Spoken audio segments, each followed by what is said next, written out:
Hello friends, welcome to all. आज मैं आपके लिए जो वीडियो लेकर आ रहा हूँ, देखिए बात करेंगे टाटा के स्टॉक की, जिसने पिछले 3 हफ्ते के अंदर बहुत बड़ा धमाका कर दिया।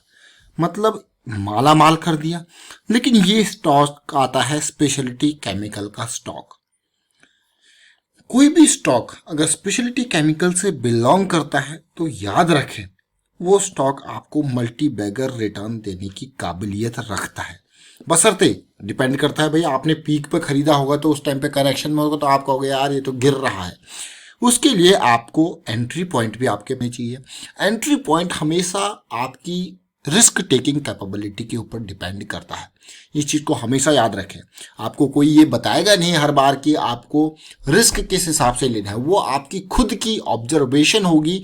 सपोज आप ₹100 के शेयर को खरीद रहे हो और आपका टेक्निकल बेसिस पे स्टॉप लॉस 90 के आसपास और आपकी ₹10 की रिस्क टेकिंग कैपेबिलिटी है, तो आप तभी उसमें जाओगे। अदरवाइज आप क्या करोगे, आप अपनी क्वांटिटी को रिड्यूस कर दोगे। इस चीज़ को याद रखें। अब हम टाटा के स्टॉक की बात करते हैं, जिसका नाम है टाटा केमिकल्स लिमिटेड। ये स्टॉक मैं आपके लिए क्यों लेके आया हूँ, क्योंकि यहाँ पे तसल्ली से देखिए स्टॉक को। ये मैं कहूँगा कि फ्यूचर पर्सपेक्टिव से बहुत ही ज़बरदस्त स्टॉक। और खासकर आपने देखा होगा टाटा केमिकल्स और टाटा ग्लोबल बेवरेज, ये 2 कंपनी टाटा की थी। पिछले कुछ टाइम में रिस्ट्रक्चरिंग हुई। टाटा ने क्या किया, टाटा ग्लोबल बेवरेज को अपना पूरा का पूरा एफएमसीजी सेगमेंट के लिए तैयार किया और टाटा केमिकल्स को यहाँ पे, जिसकी वजह से बहुत सारे प्रोडक्ट्स यहाँ से निकल के गए। लेकिन टाटा केमिकल्स के ऊपर आगे और भी काम आ गया। अब टाटा क्या कर रहा है आने वाले टाइम पे, जो इसके लिथियम आयन बैटरी से रिलेटेड काम है, उनके केमिकल्स है, वो सब टाटा केमिकल्स के पास आ रहा है। इसके लिए मैंने भी पुरानी वीडियोस क्रिएट करी थी। एक ये मई के टाइम पे वीडियो क्रिएट करी थी, उसको भी आप देख सकते हो। मैं डिस्क्रिप्शन में उसका लिंक आपको जरूर दूंगा। और साथ के साथ अभी के हिसाब से देखोगे तो टाटा केमिकल्स में हो क्या रहा है। प्रेजेंट सिस्टम देखिए, ये लिथियम आयन बैटरी जब आप देख रहे हो ना, ये इसीलिए भाई ये बहुत ही खतरनाक है। वर्ल्ड की फर्स्ट ब्रांडेड रिसाइकल्ड कोबाल्ट, ये देखिए जो ये बना रहा है, ये अपने आप में बहुत बड़ी चीज़ है टाटा केमिकल्स। अब जब किसी प्रमोटर को पता होता है ना कि भाई ये हमारा जो प्रोडक्ट बन रहा है, जो कंपनी है, वहाँ पे काफ़ी चीज़ें आगे फ्यूचर पर्सपेक्टिव से चल रही, तो प्रमोटर क्या करते हैं, उनके फ्यूचर की वैल्यू देखती है तो अपने शेयर्स धीरे धीरे खरीदते रहती है।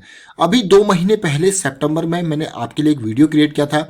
उस टाइम पे टाटा केमिकल्स में टाटा के लोग खूब सारा माल खरीद रहे थे। अभी कुछ दिन पहले आपने देखा 420 के प्राइस पे फिर से टाटा सन्स ने यहाँ पे 1.8 मिलियन इक्विटी शेयर्स खरीद लिए। 1.8 मिलियन का मतलब समझिए, 1 मिलियन मतलब 10 लाख, यानी कि इन्होंने कितने खरीद लिए, 18 लाख शेयर्स फिर से खरीद लिए। तो शेयर में जंप आना ही था और शेयर पहुंच गया 420 से सीधे 500 के लेवल पे। लेकिन ये बात यही नहीं रुकती है। वैल्यू आपने देख ली, सारी चीजें देख ली। जब प्रोमोटर इस तरीके से माल खरीदते रहेंगे तो शेयर तो भागेगा ही भागेगा। अब टाटा केमिकल्स के जरा आप फंडामेंटल देख लीजिए, 490 का प्राइस हो चुका है। अब आप कहोगे भाई यहाँ पे चीजें माइनस में चल रही हैं, डेट ज्यादा है कंपनी के ऊपर, तो मैं फिर से आपको ये कहूंगा, कंपनी रिस्ट्रक्चर हुई है, बहुत सारी चीजें इधर से उधर हुई हैं, तो अब इसकी चीजें बदल रही हैं। अब मैं आपको एक वीडियो की तरफ लेके जाऊंगा, वो आपको बहुत कुछ यहाँ पे बताने की कोशिश करेगा। ये वीडियो है सितंबर 23 का, यानी कि आज से 2 महीने अराउंड आप लगा लो, 2 महीने के आसपास था। और उस टाइम पे प्रोमोटर्स ने यहाँ पे उस टाइम पे भी शेयर खरीदे थे, तब 300 का प्राइस इसका था। और 300 का प्राइस ये आवरली पे लोअर हाई लोअर लो की सीरीज बना के चल रहा था। अब जरा सुनिए ऑडियो उस टाइम का जो हमने आपके लिए कहा था। हो या बड़ा हो, एक बात हमेशा याद रखें, स्टॉक में रिस्क को आप हमेशा कैलकुलेट करें, रिस्क देखें, रिस्क समझें, उसके बेस पे स्टॉक में एंट्री करें। सपोज ये आपके स्टॉक भागा, इसने करेक्शन दिया, ये फिर से भागने लग गया। अब आप कहोगे ये फिर से जब ये भागेगा तो कैसे देखें कि करेक्शन रिजॉल्व हो रहा है। ये जो पूरा का पूरा करेक्शन इस पॉइंट से इस पॉइंट तक का था, कैसे ये रिजॉल्व हो रहा है। ये करेक्शन जब रिजॉल्व होता हुआ आपको देखने को मिलेगा तो ये लेवल आपके लिए एंट्री के स्टार्ट हो जाएंगे। लेकिन आपका रिस्क कितना होगा, इस जॉइंट के थोड़ा सा नीचे ये आपका स्टॉप लॉस हो जाएगा। तो आपका कैलकुलेटेड रिस्क है और आगे जितना भागता है ये शेयर वो आपका गेन है। तो ये इंपॉर्टेंट हो जाता है रिस्क को समझना। तो आपने देखा किस तरीके से, और ये बात उस टाइम पे क्यों कही गई थी वो भी मैं आपको बताने की कोशिश करूंगा जब अभी टेक्निकल पे लेके चलेंगे आपको। अब जरा देखिए, करेक्शन मतलब आप देखोगे तो लोअर हाई लोअर लो की सीरीज बनती हुई दिखी है और आज प्रोमोटर्स ने इसमें माल खरीदा है तो शेयर में बड़ी तेजी देखने को मिली। लेकिन मुझे लगता है कि अभी थोड़ा सा एटलीस्ट आवरली पे एक पॉजिटिविटी दिख जाए, ये 315 320 के लेवल को पार कर ले तो उस टाइम पे यानी कि 23-24 सितंबर के आसपास ये कंप्लीटली स्टॉक डाउन था।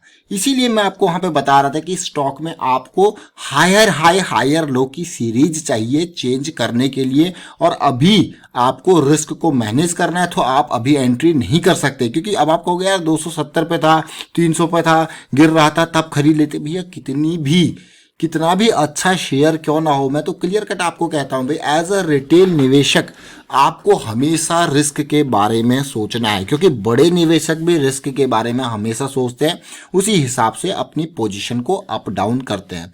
आपको यकीन नहीं होगा, अभी जब मार्केट में गिरावट आई थी तो राकेश झुनझुनवाला जी जैसे बड़े बड़े निवेशकों ने भी अपनी पोजीशन कम की थी, पूरी नहीं बेची थी एक साथ, लेकिन हाँ पोजीशन डाउन साइड जरूर करी थी।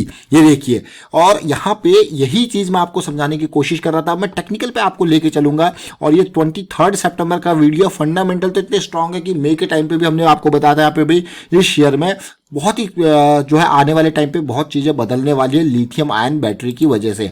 अब टेक्निकल चार्ट को लेके चलते हैं। अब टेक्निकल चार्ट पे आप देखोगे क्यों ये स्टॉक हमारे लिए इंपॉर्टेंट था। ये देखिए, ये जो पूरी की पूरी गिरावट आप देख रहे हो ना, ये पेन की सिचुएशन जो थी वो तो भैया रिस्ट्रक्चरिंग का मेजर कारण था।